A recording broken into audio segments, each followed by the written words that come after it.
Have you ever wondered what games you should keep or you should lose? Find out here at Purge Reviews. Have you ever wondered what games you should sell or you should use? Find out here at Purge Reviews. Adventureland. Now this is what I heard a lot about. The Dice Tower really tooted this horn to the fact that when I got it, I wasn't really sure. So this is a family game. I got a 7-year-old and a 4-year-old. How is this going to play out? It's probably not going to be enough for me to play with my gamer friends. But you know what I ended up with was this really neat kind of adventure abstract game. The movement on it's kind of weird. But it actually ended up being a really fun game. And one of the reasons why was something I hated about it when I read the instruction manual, which you can only move your characters one way or down. You can't move up and you can't move back. So it reminds me of like those old school video games, right? So you're moving your guys around and you try to maximize your points. You get points for picking up things. You're going to be fighting these fog monsters, which are just really numbers. It's very abstract kind of how they come out. So yes, there's an adventure, and there's 3 that come in the box. They all make the scoring a little bit differently. That's all they're really doing. But I gotta tell you, I actually had a pretty good time with this one. I actually liked it more than I thought it would. I'm not sure it's on the upper echelon as people have been saying that it is. It reminds me a lot of the Andor game that came out, The Legends of Andor, but maybe a simplistic version of that. And I gotta say, I did like it for a family game. I had a really good time with it. And I don't normally like abstract games. So if you're talking about adventure games for families, whoop, it might go up a little bit. You know, I think about family games for adventure style games. Mice and Mystic comes to mind, but that's a miniatures game. You got a lot of rules. If you're gonna play with smaller children, you gotta really change it up a lot. This game's a lot more abstract than that. And you're kind of moving around and fighting these guys.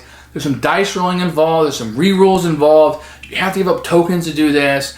And I really actually had a pretty good time with it. So I'm going to recommend this one to you, especially if you have some kids that maybe come to their own, 7, 8, 9 years old. I think they're going to like this one. This might be a really great way to get that adventure stroke going in them. You want them to play Descent one day? Maybe start right here. And this could be it. There is an expansion for this I'm really excited to try out. I do like the different types of scoring and the way the adventures are set up. This could be one that has some legs. I think it could be in your collection and actually do something. Now, I don't think you're going to sit down and play this with your gamer buddies. If somebody does, more power in your peace pipe. But I don't think that gamers are going to sit down. This is going to squarely fit with families, maybe a little bit of older kids that normally would play haba games. This is a new line they kind of got out and they're kind of fiddling around with. But I'm excited for this one. It makes me excited for the expansions and what haba's going to bring out. I like this one quite a bit. I'm going to recommend it to you. I'm going to keep it in the family. Now, I'm not going to consider this a kids game. With kids games, I usually have 2 categories. One, where I let my kids just take the game, lose the components, play with your friends, Candyland type games. And 2, games I like to set back for the family. If this was a kids game, I would definitely keep this in that category with the family. Where I want to keep track of the components, we'll play it together, put it up, and maybe not play with your friends because my kids are little. They're going to lose all the components. When my friends leave, the components are everywhere, right? So this is going to be squarely in that. But even more so, I think this is going to be maybe put away with my Ticket to Ride where I'm playing this with my family. And I'm playing this with the kids as they get older and maybe playing at that. Just a little bit under Ticket to Ride. Ticket to Ride I can still play with gamers. I don't normally play that with my gamer friends. But if somebody came over and never played board games before, I'll pull out Ticket to Ride. If I really just want something simplistic, that's it.